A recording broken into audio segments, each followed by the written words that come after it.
Number one, don't lie when you're testifying in court under oath. Don't commit perjury. I'm very disappointed in today's outcome. You were scared to death. Welcome back to the LackLuster channel.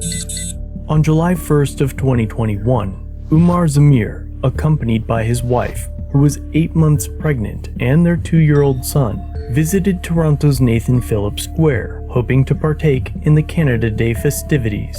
Their vehicle was recorded entering the parking garage at approximately 11 p.m. As they walked through the area, they encountered a man without a shirt, later identified as a stabbing victim. Shortly thereafter, the family returned to their car. Toronto Police Detective Jeffrey Northrup and Detective Lisa Forbes arrived on the scene to investigate the stabbing. Both detectives were working in their undercover capacity, wearing plain clothes instead of uniforms. After interviewing the victim and getting a description of their suspect, Detectives Northrup and Forbes descended into the parking garage. It was a stabbing investigation that led the two plainclothes officers, Forbes and Northrup, down into the underground parking lot at Nathan Phillips Square.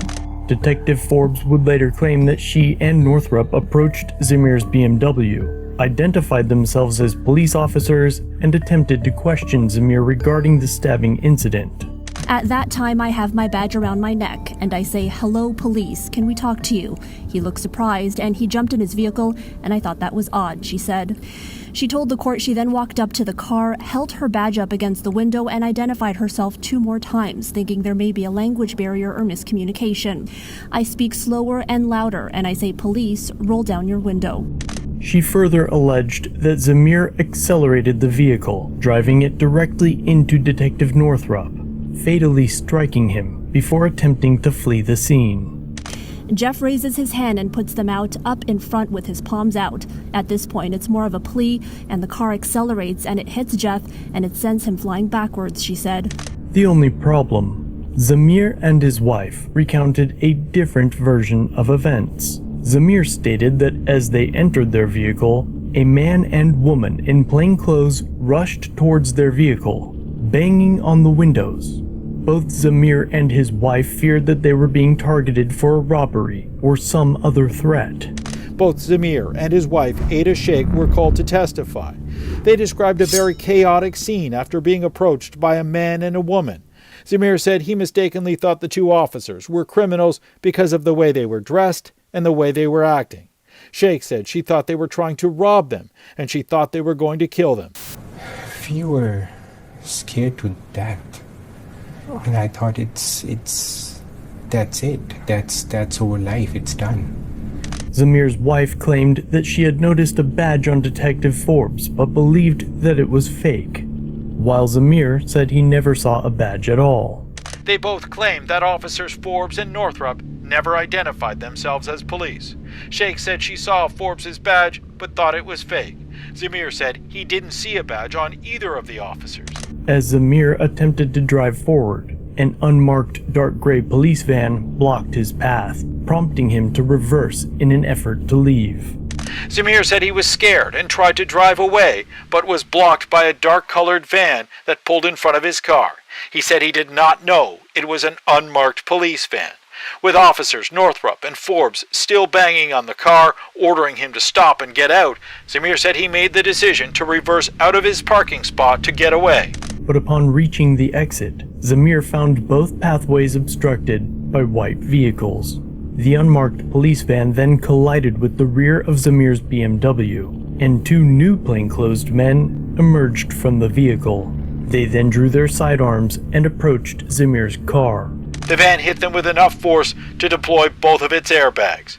According to Zameer, 2 armed men emerged from the van and ordered him and his wife out of the car at gunpoint. Neither of the men were wearing police uniforms either. The 2 white vehicles then proceeded through the parking gate.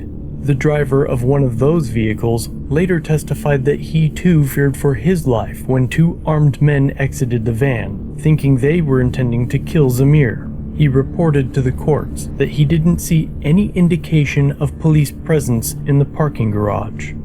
Both of the white vehicles parked at the pay stations crashed through the parking gate to escape. The driver of one of those cars later testified he was scared and thought the 2 armed men were going to kill them. He said he didn't see any police in the parking garage. At some point, the two armed men put on police vests. Zameer and his wife both testified that they told them they didn't know they were police officers and said they were scared, which is why they were trying to get away. After Zameer and his family were removed from their car and Zameer was handcuffed, he claimed that one of the men pointed to blood on the vehicle, asserting that it was from his partner's brain. Zameer also alleged that that same officer struck him in the face while he was restrained. He was subsequently arrested and charged with first-degree murder. First-degree murder, just to bring people back into the courtroom, is that he must, and he did know that it was a police officer that he was running over. That's what takes a murder, such as second-degree murder, where there's an intention to kill or recklessness as to whether death will ensue. If it's a police officer, that immediately elevates it to first-degree murder. You don't need planned and deliberate the way you do in other cases that don't involve a police officer. So again, because it's a police officer who dies in the line of duty, it's a first-degree murder. Chief James Raymer issued a public statement regarding Detective Northrup's death, describing it as an intentional, deliberate act. Zameer would spend the next 3 months in jail, away from his family. He missed the birth of his second child, his first daughter, while he was in custody on these charges before we were able to get him a bail hearing. Zameer was later released on $335,000 bail, with additional conditions including electronic monitoring. This development prompted outrage from several politicians who voiced their displeasure on X. Opposition leaders demanding an apology for a tweet Premier Doug Ford sent almost 3 years ago. "This is beyond comprehension," he wrote. "It's completely unacceptable that the person responsible for this heinous crime is now out on bail. Our justice system needs to get its act together and start putting victims and their families first." Toronto Mayor John Tory stated, "Our city continues to mourn the loss of Constable Northrup. It is almost inconceivable that an accused individual in a first-degree murder case would be granted bail." Brampton Mayor Patrick Brown expressed his frustration, stating, "This is disgusting. It is deeply troubling that the person charged with this heinous crime is now free on bail. Brampton Council has been advocating for federal bail reform, and this case exemplifies why change is urgently needed." During the trial, Detective Forbes and 2 other officers testified, presenting a consistent narrative. Northrup was standing directly in front of Zameer when Zameer intentionally ran him over. The 3 police officers who provided eyewitness testimony told court that Northrup was standing in the middle of the laneway before he was fatally struck. However, the evidence painted a different picture. Video footage captured from the parking garage showed Zameer reversing his vehicle with no one in front of his car as he drove away. Accident reconstruction specialists engaged by both the Crown and the defense offered assessments that contradicted the officers' testimonies. 2 collision reconstruction experts, one for the Crown and one for the defense, refuted that evidence. Both testified that Northrup had been sideswiped by Zameer's front fender as it swung out in reverse, which caused him to fall to the ground and be in Zameer's blind zone before he drove forward. Zameer stated that he didn't see Northrup, but felt something akin to driving over a speed bump as he tried to escape. It later emerged that the 3 deputies who testified had drafted their accounts of the incident together in the same room, raising questions about the consistency of their statements. The defense alleged the officers repeatedly lied under oath, a claim also echoed by the judge who warned the jury to watch out for possible collusion. Zameer's trial concluded in the summer of 2024, and as jury deliberations began, Ontario Superior Court Justice Anne Malloy instructed the jurors, during which she admonished the prosecution and the police, stating first that there is no evidence that fully supported the Crown's theory. 2, the video clearly shows that Officer Northrup was not standing upright in the lane when he was struck and run over, despite the identical claims made by 3 police witnesses. And finally, when 3 identical versions of an event are demonstrably wrong, you must consider the possibility of collusion among the witnesses. All of the officers denied collusion. Justice Anne Malloy is extremely experienced. She was the trial judge on Manassian, which of course the city of Toronto is familiar with. So she knows what she's doing here. And I think the problem is that the evidence that the prosecution tried to muster was really contradicted. When the jury returned, Zameer was acquitted of all charges. Justice Malloy offered Zameer an apology. Before the judge left, she looked at Mr. Zameer and said, "You're free to go. My deepest apologies for what you've been through." After his acquittal, he shared his thoughts on the ordeal. I never meant any of this to happen. I am sorry for what had happened, but I never meant any of this to happen to this day. I can't thank enough to Mr. Nadir, Mr. Alex. I can just say this, these are not just the lawyers, these are angels for me. They worked not just for this case, they worked for the truth. When Nadir first came to me, when I was in the detention center and I asked him, how would you pursue, how would you go with my case? He said, I know it's very complex, but I know I'm dealing with the truth and I won't leave you by your side. Just before the verdict, he only said me one thing. No matter what the verdict will come, I will be with your side. Now, later, and always been with. So Nadir, thank you very much. Alex, thank you very much. She is someone who not just gave me the advice of lawyers, who has been giving me advices on so many other issues. And Alex, I can't thank you enough. Thank you very much. Thank you very much, Nadir. And I can't thank enough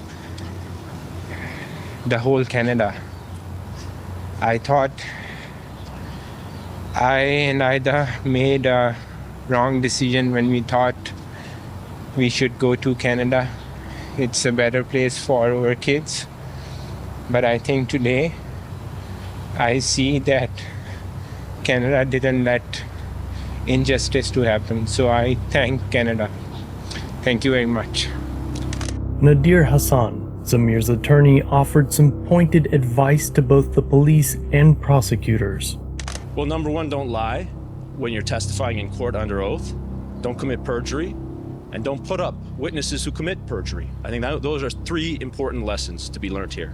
Margaret Northrup, the widow of the deceased, expressed her disappointment following Zameer's acquittal, lamenting that all she had sought was accountability, suggesting she preferred to see an innocent man imprisoned because of her husband's actions. I would like to start off by thanking the Crown's Michael Cantlin and Karen Simone, and the lead investigator Jeff Allington. I wouldn't have gotten through this process without the unwavering support from Chief Demke, all of the Toronto Police Service, John Reid, and the Toronto Police Association. I am very disappointed in today's outcome. From day one, all I've wanted is accountability. We miss Jeff every day. However, we continue on with him in our hearts, never to be forgotten. A hero in life, not death. When asked about the possibility of Zameer pursuing legal action following his acquittal, Nadir Hassan stated that they had been so focused on the trial that they had not yet discussed any future steps. You asked me if your client could sue anyone what he's been through. Is that something is that a possibility? I'm not a lawyer. We haven't even begun to talk about what's next from a legal perspective. We were so focused on getting to this day. That's what we've been singularly focused on. I couldn't even begin to tell you what advice I would give if Mr. Zameer hypothetically were to ask me about that very question. It is likely that Zameer will file a lawsuit, but as of yet, no additional details have been disclosed.